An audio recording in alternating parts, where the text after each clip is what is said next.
আমার প্রিয় দর্শক শ্রোতা, আসসালামু আলাইকুম। আপনাদেরকে ভোরের আলো ইউটিউব চ্যানেলে স্বাগতম। আজকের নিউজের শিরোনাম হচ্ছে 19তম শিক্ষক নিবন্ধনের বিজ্ঞপ্তি কবে, জানালো NTRCA। ভোরের আলো সম্পূর্ণ একটি শিক্ষা বিষয়ক চ্যানেল।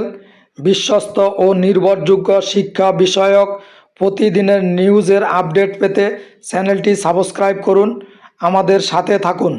ভিডিওটি ভালো লাগলে লাইক, কমেন্ট, শেয়ার করুন এবং শেষ পর্যন্ত দেখুন। প্রিয় দর্শক শ্রোতা, আপনারা অবগত আছেন যে এমপিওভুক্ত শিক্ষা প্রতিষ্ঠানে NTRC এর মাধ্যমে শিক্ষক নিবন্ধন পরীক্ষা অনুষ্ঠিত হয়। এরপরে গণবিজ্ঞপ্তির মাধ্যমে শিক্ষা প্রতিষ্ঠানে শিক্ষক নিয়োগ দেওয়া হয়। ইতিমধ্যে আপনারা অবগত হয়েছেন যে NTRC এর পরীক্ষা পদ্ধতিতে কিছুটা পরিবর্তন আসতেছে এবং বয়সও শিথিলযোগ্য হচ্ছে। তো আমি এই বিজ্ঞপ্তি কবে জারি হবে, বিশ্বস্ত একটি অনলাইন পোর্টাল থেকে প্রাপ্ত নিউজটি আপনাদের সাথে শেয়ার করছি, সাথে থাকুন, শেষ পর্যন্ত দেখুন। দ্য ডেইলি ক্যাম্পাস পত্রিকার বিস্তারিত নিউজে বলা হচ্ছে 19তম শিক্ষক নিবন্ধনের বিজ্ঞপ্তি প্রকাশের পূর্বে নীতিমালা সংশোধন করতে হবে। এজন্য জনপ্রশাসন এবং আইন মন্ত্রণালয়ের মতামত প্রয়োজন।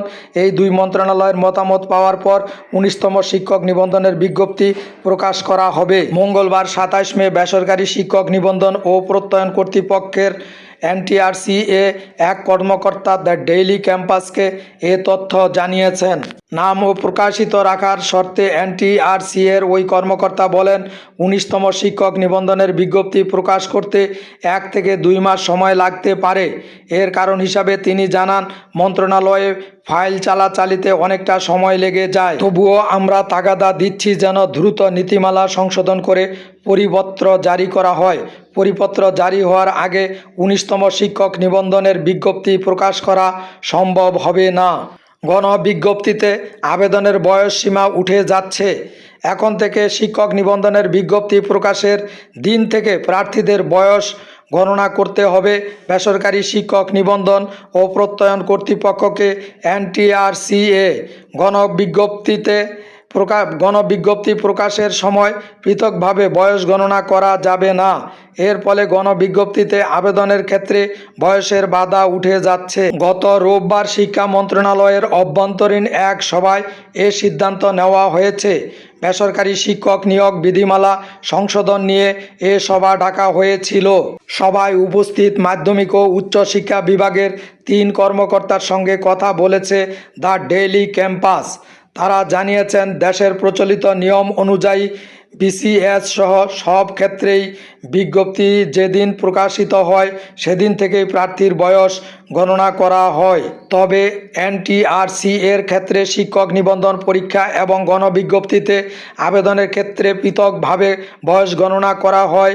এর ফলে অনেকে শিক্ষক নিবন্ধন সনদ অর্জন করলেও বয়স সংক্রান্ত জটিলতার কারণে গণবিজ্ঞপ্তিতে আবেদন করতে পারেন না।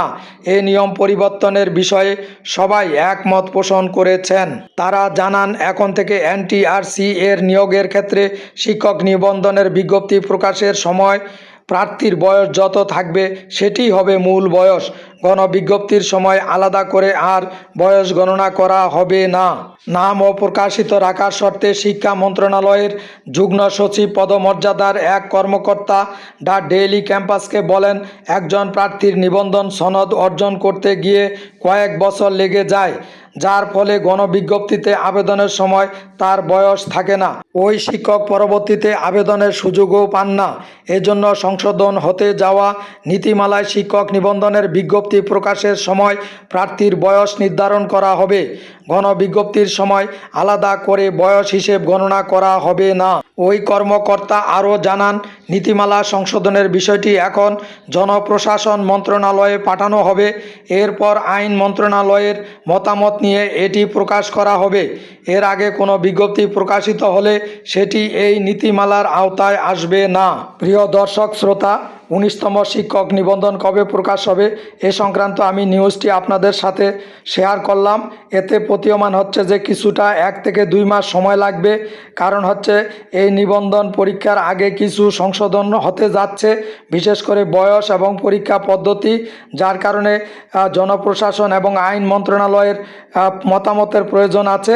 তো মতামত পাওয়ার পরেই এই বিজ্ঞপ্তি প্রকাশিত হবে। আমার প্রিয় দর্শক শ্রোতা ও স্যার ম্যাডাম, আমি আপনাদের সাথে নিউজটি শেয়ার করলাম। নিউজটি ভালো লাগলে লাইক, কমেন্ট, শেয়ার করুন, সাথে থাকুন। প্রিয় দর্শক শ্রোতা, ভোরের আলো একটি শিক্ষা বিষয়ক চ্যানেল।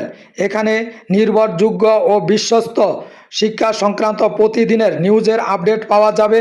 চ্যানেলটি সাবস্ক্রাইব করুন, আমাদের সাথে থাকুন। আজকে এ পর্যন্তই। আল্লাহ হাফেজ। আসসালামু আলাইকুম।